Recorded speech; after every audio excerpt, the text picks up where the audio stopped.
अब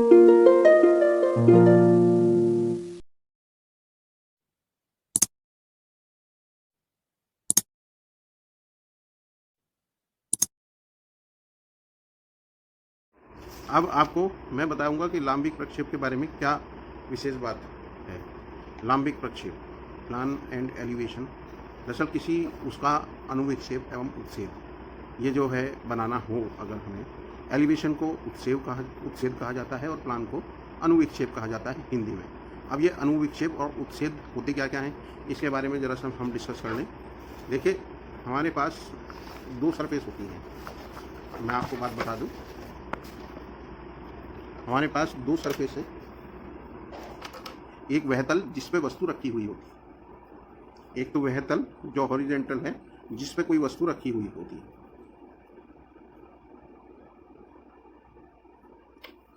और एक तल सामने ये दीवार।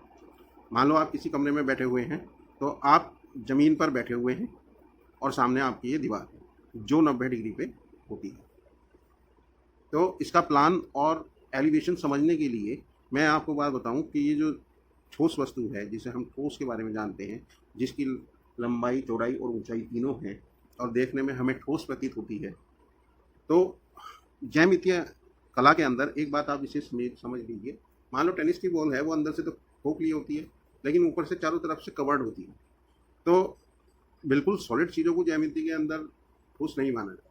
जो पूरी तरह से कवर है उस चीज़ को ज्यामितीय कला के अंदर, टेक्निकल ड्राइंग के अंदर ठोस वस्तु माना जाता है।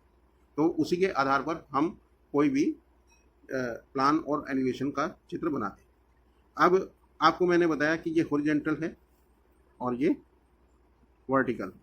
अब यहाँ पर कोई वस्तु ठोस रखी हुई है, तो इस जगह जहाँ ये वस्तु रखती है तो यह वस्तु हॉरिजेंटल पर अपना एक स्थान घेरती है।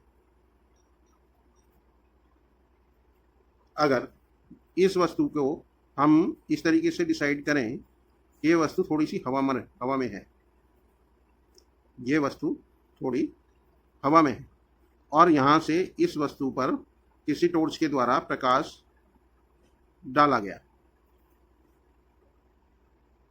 इस प्रकाश के द्वारा डाला गया, तो इस प्रकाश के द्वारा इसके नीचे एक परछाई दिखाई देगी। मैं बहुत ही सिंपल शब्दों में बता रहा हूँ, कोई इसमें कन्फ्यूजन आपको नहीं होना चाहिए। बिल्कुल सिंपल भाषा, बिल्कुल सिंपल। कि कोई वस्तु है, मान लो थोड़ी देर के लिए हमने हवा में है कोई वस्तु और उस पर हमने यहाँ से प्रकाश डाला, तो इस वस्तु नीचे की तरफ अपनी एक परछाई बनी। तो ये जो परछाई वाला जो चित्र है इसे हम अनुविक्षेप के नाम से जानते हैं। किस नाम से जानते हैं? अनुविक्षेप के नाम से। अंग्रेजी में इसे प्लान कहते हैं। अब अगर ये जो प्रकाश है, अब इधर से बंद करके इधर से डाला जाए,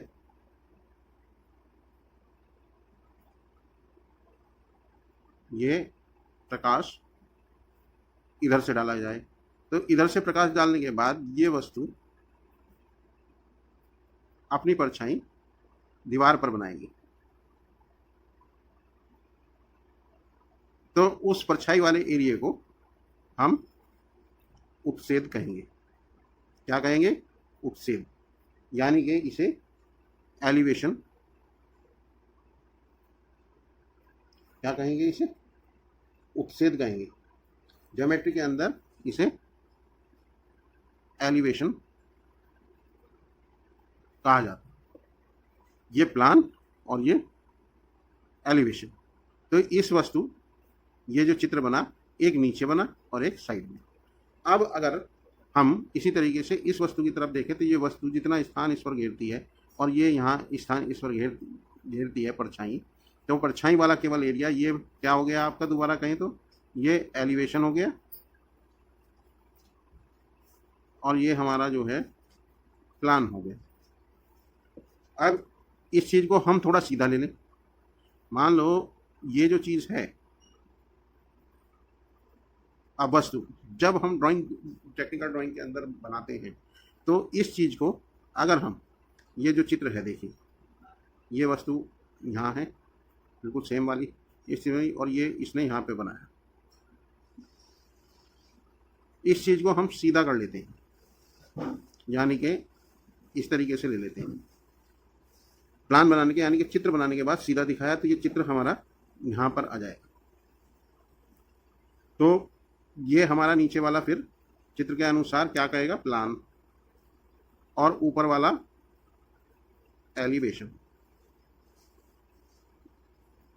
अब आप इसे शॉर्ट भाषा में इस तरीके से समझिए।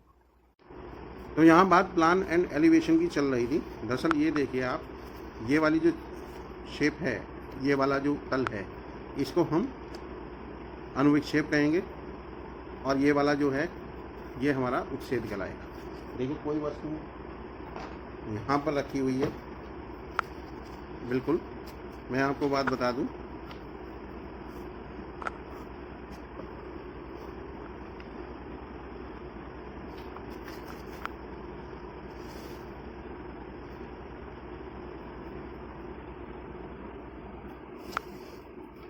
देखिए ये खड़ा हुआ है, ये इसका, फिर मैं दोबारा बता दूं आपको कि इसमें दो शेप बनाई हुई है। ये हमारा जो है प्लान है और ये हमारा एलिवेशन। देखिए चित्र यूँ था, यूँ वस्तु रखी गई थी, इसने जिस जगह घेरी और सामने से अगर हमने प्रकाश डाला तो ये शेप बनी, और ऊपर से प्रकाश डाला तो ये शेप बनी। तो ये हमारा प्लान हो गया और ये हमारा एलिवेशन हो गया। अब अगर हम इसे सीधा कर लें तो ये दोनों बिल्कुल एकदम सीध में आ जाएंगे। तो जितने भी सवाल हम करते हैं वो शेप को इस तरीके से ड्राइंग करते हैं कि नीचे की तरफ, ये नीचे की तरफ तो हम प्लान बनाते हैं और ऊपर की तरफ एलिवेशन बनाते हैं। और इन दोनों के बीच में टेक्निकली सवाल को सही करने के लिए, क्वेश्चन को सही करने के लिए, मैनेज करने के लिए हम 1 सेंटीमीटर का गैप छोड़ दें, तब जाकर हमारा प्लान एंड एलिवेशन ठीक आएगा। ये सिर्फ समझाने के लिए था कि प्लान और एलिवेशन किसे कहते हैं। इसी तरीके से ये जो शेप दिखाई थी मैंने आपको कि इसे सीधा किया था, तो ये वाली शेप इस तरीके थी, फिर सीधा किया, और सीधा करने के बाद इसे इस तरीके से हम देखते हैं। तो आगे जितने भी सवाल चलेंगे प्लान एंड एलिवेशन के ऊपर प्रॉब्लम्स आएंगी, आपको बताया जाएगा कि किस किस प्रकार से वे सवाल होंगे और किस किस तरीके से हम क्वेश्चन सॉल्व करेंगे। ये अब नेक्स्ट वीडियो से चालू करेंगे।